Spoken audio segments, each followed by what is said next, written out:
पिछले एपिसोड में सियान लाइनर ने जिंग होंगचन के लेवल 9 वाले सोल कैनन को डिस्ट्रॉय कर दिया था, जिसके बारे में जानकर जिंग होंगचन इनके ऊपर बहुत ही ज्यादा गुस्सा हो गया था। इसके बाद अगले सीन में हम देखते हैं कि जिंग होंगचन वापस आ गया था, जहाँ पर एक मार्क्समैन किसी चीज के बारे में बात करने के लिए उसके पास में आया होता है, जिस पर जिंग होंगचन कहने लगता है कि मैं तुम्हारे बातों के ऊपर यकीन करता हूँ, लेकिन असल में श्रेक एकेडमी के अंदर जा पाना इतना भी आसान नहीं है। इसके अलावा पोसाइडन पवेलियन के मास्टर के बारे में मेंशन करने की भी जरूरत नहीं है, क्योंकि मैंने जितना सोचा था श्रेक एकेडमी उससे भी बहुत ज्यादा पावरफुल है। फिर वो आगे कहता है कि अगर हमें से किसी ने भी इसके बारे में जल्दीबाजी करने की कोशिश की तो फिर इसका सीधा नतीजा मौत होगा। लेकिन फिर वो कहना लगता है क्या होगा अगर मेरे पास में श्रेक के टॉप कमेट पावर को रोकने का कोई तरीका हो, जिसके बाद इसके बारे में सुनकर वो मार्क्समैन भी इसके लिए मान गया था। वहीं दूसरी तरफ हम देखते हैं कि मास्टर वो यू हाउ वांग और सियाओ के साथ में होते हैं, जहाँ पर वे कह रहे होते हैं कि आने वाले समय में उनकी पर्सनालिटी क्या होगी, और फिर वे इनसे पूछता है क्या तुम्हें पता है कि मैं जिंग होंगचन से क्यों मिला था। तब इस पर वांग कहने लगता है कि क्या ये सनमून एम्पायर को हैरान करने के लिए है, क्योंकि मैंने सुना कि वे डैन के ऊपर नजर बनाए हुए हैं, और इसीलिए कहीं ऐसा तो नहीं कि वे वॉर को स्टार्ट करना चाहते हैं। तब युवा भी कहने लगता है कि इसका दूसरा पॉइंट भी है, क्योंकि मुझे ऐसा लगता है कि स्टूडेंट को एक्सचेंज करने वाला बात से कोई बहुत ही जरूरी चीज जुड़ी हुई है, जिसके बारे में सुनकर मास्टर मुँह कहने लगता है कि तुमने जो भी कहा वह पूरी तरह से सही है, और मुझे भी ऐसा लगता है कि वॉर जरूर होगा, जिसकी वजह से मुझे ऐसा लगता है कि मैं ज्यादा टाइम के लिए श्रेक एकेडमी को प्रोटेक्ट नहीं कर पाऊंगा, और इसीलिए मैं चाहता हूँ कि तुम्हें जल्दी से जल्दी ग्रो होना होगा। अब इतनी बात कहने के बाद वो यूहा और सियाओ से कहता है कि तुम्हें सोल्डिंग को हंट करने की जरूरत है, इसीलिए तुम दोनों इसके लिए पूरी तरह से रेडी हो जाओ, क्योंकि अब तुम्हें इसके लिए स्टार्ट वो फॉरेस्ट में जाना होगा। लेकिन तभी वांग कहता है कि इनके साथ में मैं भी जाऊंगा। वहीं उधर हम देखते हैं कि सियाओ तो अभी भी बेहोश होती है। इसके बाद अगले सीन में हम देखते हैं कि स्टार्ट वो फॉरेस्ट में एक डार्क गोल्ड बियर आ गया था, जिससे देखते ही सभी सोल बिस्ट अपनी जान बचाने के लिए भाग रहे थे। लेकिन तभी हम देखते हैं कि यूहा वांग और सियाओ भी इसी तरफ आ रहे होते हैं, जहाँ पर सियाओ यूहा से कहने लगती है कि तुम्हारी सिमुलेटेड सोल स्किल बहुत ही यूजफुल है, क्योंकि हम इतने ज्यादा टाइम से यहाँ पर घूम रहे हैं, मगर अभी तक किसी सोल बिस्ट ने हमारे साथ में कोई भी प्रॉब्लम नहीं किया। तब इस पर यूहा सियाओ से कहने लगता है कि वे जैसे ही एक पावरफुल ऑरा को सेंस करेंगे, तब इसके वजह से 3000 साल से कम वाले सोल बिस्ट अपने आप ही हमसे अलग हो जाएंगे। लेकिन तभी हम देखते हैं कि यहाँ का एनवायरमेंट बहुत ही अजीब तरीके से चेंज होने लगा था, जिसकी वजह से इसके बारे में जानकर वे तीनों भी काफी परेशान हो जाते हैं, और फिर हम देखते हैं कि वे यहाँ से छुपने के लिए एक चट्टान के पीछे चले गए थे। तभी वांग कहने लगता है कि यहाँ पर कौन सी गड़बड़ हो गई, जिस पर यूहा कहने लगता है कि सोल बिस्ट का ऑरा बहुत ही अजीब है। तभी इसी बीच हम देखते हैं कि वो डार्क गोल्ड भी और बाकी सोल बिस्ट के ऊपर अटैक करना स्टार्ट कर देता है, और अब इसीलिए वे सभी अपनी जान बचाने के लिए वहाँ से भागने लगते हैं। तब इसे देख यूहा कहने लगता है कि इसके पास में तो शार्प क्लॉ और डार्क गोल्डन हेयर है, और अब इसीलिए वो समझ आता है कि यह तो असल में 3000 साल वाला dark gold terror claw bear है। तब इसके बारे में सुनते ही वांग और सियाओ इस बात से हैरान होने लगते हैं। तब इस पर यूहा कहने लगता है कि टीचर ने कहा था कि डार्क गोल्ड बियर को अर्थ टीयर के रूप में भी जाना जाता है, क्योंकि यह मोस्ट पावरफुल सोल बिस्ट में से एक है। जिसके बाद हम देखते हैं कि इसके बारे में सुनते ही सियाओ इस बात से काफी डर गई थी, और फिर वो कहने लगती है कि इतना पावरफुल सोल बिस्ट स्टार्ट और उसके आउटसाइड एरिया में कैसा घुस सकता है। इसके बाद सियाओ को डर लगने लगता है कि कहीं डार्क गोल्ड बियर को इनके बारे में पता न चल जाए। लेकिन तभी हम देखते हैं कि डार्क गोल्ड बियर को इनके बारे में पता चल गया था, और इसीलिए वो तुरंत इनके ऊपर अटैक करना भी स्टार्ट कर देता है। लेकिन असल में वे इसके सामने बहुत ही बुरे तरीके से फंस गए थे। तभी हम देखते हैं कि डार्क गोल्ड बियर ने इनको सामने से घेर लिया था, और अब इसी के साथ वो इनके ऊपर अटैक करने के लिए भी रेडी हो गया होता है। लेकिन अभी भी हम देखते हैं कि वे तीनों इतना आसानी से इसके सामने हार मानने वाले नहीं होते,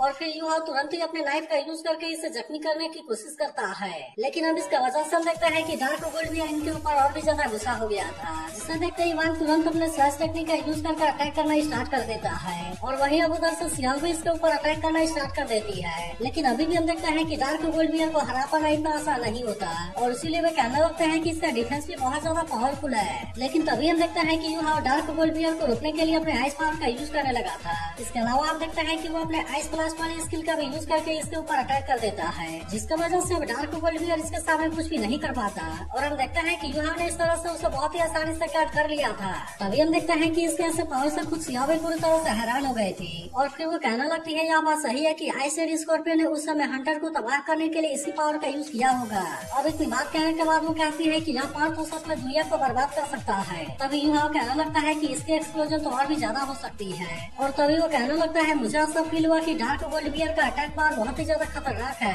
तभी इसी बीच हम देखते हैं कि वो डार्क गोल्ड बियर फिर से इनके ऊपर अटैक करने के लिए खड़ा हो गया था, मगर तभी इसी वक्त हम देखते हैं कि फिर से जवा इनको बचाने के लिए यहाँ पर आ गए थे, और फिर वो तुरंत ही अपने पावर का यूज करके उसे और भी बुरी तरह से इंजर्ड कर देती है। इसके अलावा हम देखते हैं कि वो यू हाउ से काफी इम्प्रेस हो गई थी और फिर कहने लगती है कि तुम तो धीरे धीरे और भी ज्यादा साहसी होते जा रहे हो। इसके बाद वो कहने लगती है कि तुमने इसे रोकने के लिए बिना टेस्ट किए हुए स्किल का यूज किया, लेकिन अगर तुम इसे कंट्रोल नहीं कर पाए होते तो फिर क्या होता। तभी वांग टीचर जावा से कहने लगता है, ऐसा लगता है कि आप चुपके से हमें प्रोटेक्ट कर रही थी। जिसके बाद सियाओ कहने लगती है कि यू हाउ ने मुझे बचाने के लिए आइस ब्लास्ट का यूज किया और इसीलिए मैं चाहती हूँ कि आप इसके लिए उसे पनिश ना करना। तब इसमें टीचर जावा कहने लगती है कि तुमने पूरी डार्क वर्ल्ड बियर को अपने कंट्रोल में कर लिया, जो कि असल में किसी 10,000 साल वाले सोल फिश के बराबर है और इसीलिए मैं इस बात से काफी इम्प्रेस हो गई हूँ। फिर वो आगे कहने लगती है कि डार्क वर्ल्ड बियर एक रेयर सोल फिश है जिसके पास में कि अटैक और डिफेंस दोनों होते हैं। इसीलिए वो इनसे कहने लगती है कि इसका सोल इन सियाओ के लिए बहुत ही सुटेबल है, जबकि इसका मेटाकार्पल बोन भी बहुत रेयर है। इसके अलावा यह एक एक्सटर्नल सोल बोन होने की वजह से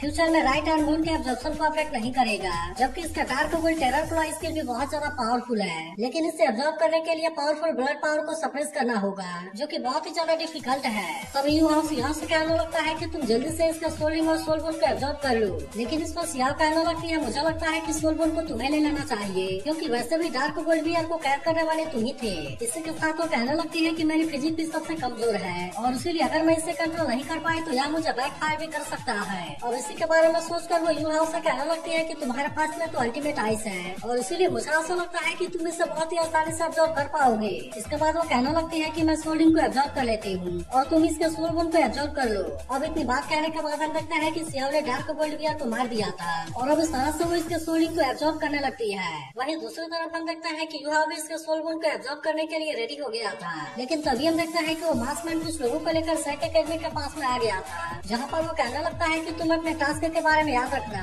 और तुम्हें किसी भी बड़े गोल के लिए फाइट नहीं करना है। और फिर हम देखते हैं कि वे सैक एकेडमी में अटैक करने के लिए जाने लगे थे। वहीं दूसरी तरफ हम देखते हैं कि जिंग होंगचे ने यहाँ पर एक बहुत ही छोटे से सोल गाइड को भेजा था, जो कि सबके नजरों से बचते हुए सियाओ टाओ के रूम में बहुत ही आसानी से आ गया था और अब इसीलिए ऐसा लग रहा था कि जिंग होंगचे ने इसका यूज करके सियाओ टाओ के साथ में कुछ करने वाला है। तभी हम देखते हैं कि वो सोल गाइड सियाओ टाओ के कान से होते हुए उसके अंदर चली जाती है और अब इसके वजह से सियाओ टाओ होश में आ गई थी। वहीं दूसरी तरफ हम देखते हैं कि यू हाउ सियाओ अभी सोल बोन और सोलिंग को एब्जॉर्ब करने में लगे हुए थे, लेकिन तभी हम देखते हैं कि बहुत सारी फायर एनर्जी यू हाउ के ऊपर अटैक करने की कोशिश करने लगी थी। इसीलिए यू हाउ भी तुरंत अपने सुबानजिन हैंड का यूज करने लगता है, लेकिन अभी भी हम देखते हैं कि इस एनर्जी का सामना कर पाना इतना भी आसान नहीं होता। इसीलिए यू हाउ भी कहने लगता है कि यह तो बहुत ही ज्यादा खतरनाक है और फिर हम देखते हैं कि वह किसी तरह से इस एनर्जी को रोकने के लिए कोशिश करने लगा था। फिर वो कहने लगता है कि मैं इसके सामने किसी भी कीमत पर गिव अप नहीं करूंगा और फिर हम देखते हैं कि वो इसके लिए आइस सेंट्रल और नाइट वॉचिंग ब्लेड का यूज करने लगता है। अब इसके पावर की वजह से हम देखते हैं कि वो एनर्जी इसके सामने कुछ भी नहीं कर पाती और इस तरह से यू हाउ ने इस सोल बोन को बहुत ही आसानी से एब्जॉर्ब कर लिया था। वहीं दूसरी तरफ हम देखते हैं कि सियाओ भी सोलिंग को एब्जॉर्ब करने में कामयाब हो गई थी और इसीलिए वो इस बात से काफी खुश हो गई होती है।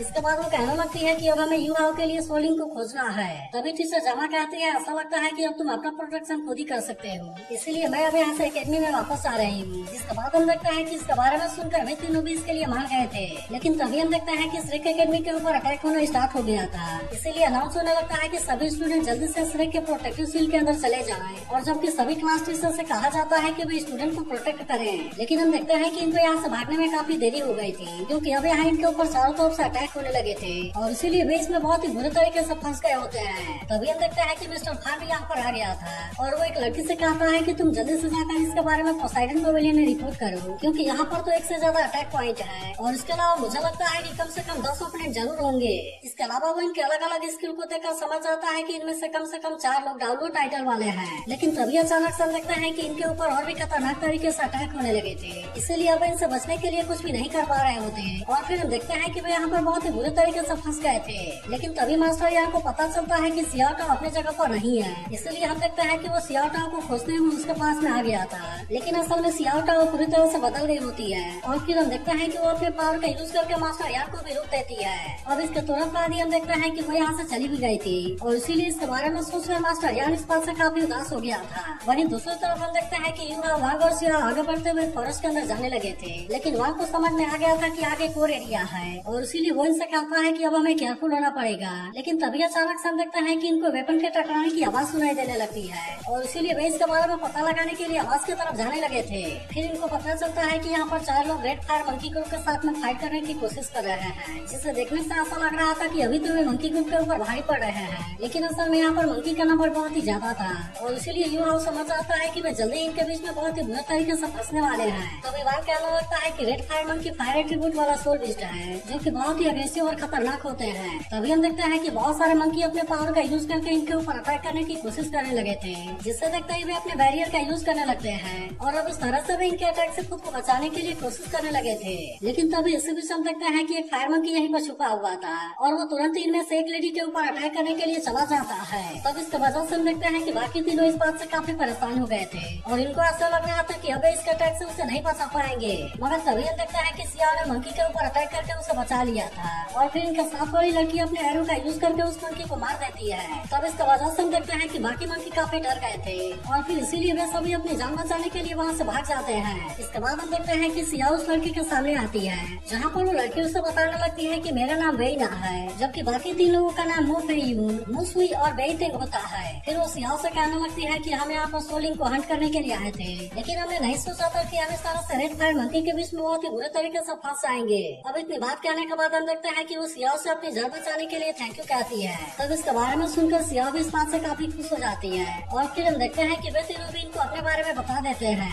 तभी युवा कहने लगता है कि इनके पास में तो बहुत ही रेयर वाले मार्शल सोल है, लेकिन इसके बाद में वे सभी वेइना को प्रोटेक्ट कर रहे हैं और इसीलिए ऐसा लगता है कि वेइना की आइडेंटिटी बिल्कुल भी सिंपल नहीं है। तभी अंकल मोइन से कहने लगता है कि तुम्हें आके कोर एरिया में नहीं आना चाहिए था, क्योंकि यहाँ पर और भी ज्यादा 10,000 साल वाले सोल बीस्ट होंगे। तभी वेइना अंकल मुझ से कहने लगती है कि हम इनके साथ में क्यों नहीं चलते, क्योंकि इस तरह से हम एक दूसरे को बचाने के लिए काइंडनेस को पे कर पाएंगे। मगर तभी अचानक से हम देखते हैं कि यहाँ पर बहुत ही जोरों की हलचल होने लगती है, जिसका वजह से हम देखते हैं कि वे सभी काफी परेशान हो गए थे और फिर यूहा कहने लगता है कि शायद वहाँ पर 2 सोल बीस्ट आपस में फाइट कर रहे हैं और ऐसा लगता है कि वे कम से कम 10,000 साल वाले सोल बीस्ट हैं। जिसके बाद हम देखते हैं कि अंकल मोइन सभी को एक साथ में लेकर यहाँ से जाने लगते हैं। वहीं दूसरी तरफ हम देखते हैं कि टीचर जाओ और श्रेक एकेडमी में वापस आ गई थी, लेकिन अब वो यहाँ के ऐसे नजारे को देखते ही पूरी तरह से हैरान हो गई होती है और फिर वो मिस्टर फन से पूछने लगती है कि आखिरकार यहाँ पर क्या हुआ। वहीं दूसरी तरफ हम देखते हैं कि मास्टर यार भागते हुए मास्टर मुंह के पास में आया था, जहाँ पर वो इसे सियाटाओ के बारे में बताने लगता है, लेकिन इस पर मास्टर मुंह कहने लगता है कि इस सिचुएशन के बारे में मुझे पहले से ही पता है।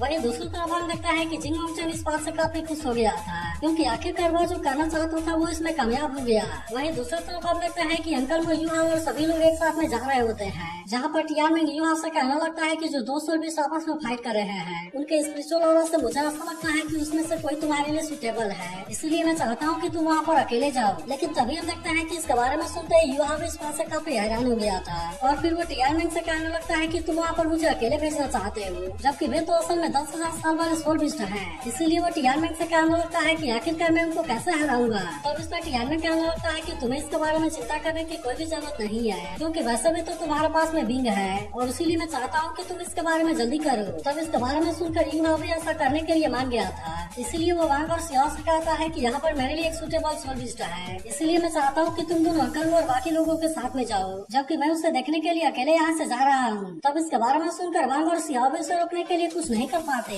इसके बाद अगले सीन में हम देखते हैं कि युहा एक जगह पर आ गया था, जहाँ पर कि उसके सामने बहुत सारे सोल बीस्ट अपनी जान बचाने के लिए भाग रहे होते हैं और फिर हमें पता चलता है कि इनके पीछे कोई और नहीं बल्कि ट्विन साइक्लोप्स है, जिससे देखते हैं युहा भी पूरी तरह से हैरान हो गया था और तभी अचानक से हम देखते हैं कि वो युवा के ऊपर भी अटैक करने वाला होता है। तब इसे देखते ही टियानमेंग कहता है कि तुम जल्दी से बिंग के ब्रेथ को सिमुलेट करो, जिसके बाद हम देखते हैं कि इसके बारे में सुनकर युवा भी तुरंत इसके लिए रेडी हो गया था और फिर हम देखते हैं कि वो इस तरह से तुरंत ही आइस स्कॉर्पियन को इसके सामने ला देता है, जिसे देखते ही वो ट्विन साइक्लोप्स डर गया था और फिर वो तुरंत यहाँ से दूसरी तरफ चला जाता है। तब इस पर टियानमेंग कहने लगता है कि मैंने किसी तरह से उसे डरा कर यहाँ से भगा दिया, लेकिन असल में बहुत सोल बीस्ट तुम्हारे लिए सुटेबल नहीं है। लेकिन तभी अचानक से हम देखते हैं कि युवा को अपने सामने कोई लाइट नजर आने लगती है, जिसे देखते ही वो सबसे पहले तुरंत एक चट्टान के पीछे छुप जाता है और तभी हम देखते हैं कि वो इसकी तरफ देखते हुए पूरी तरह से हैरान हो गया था।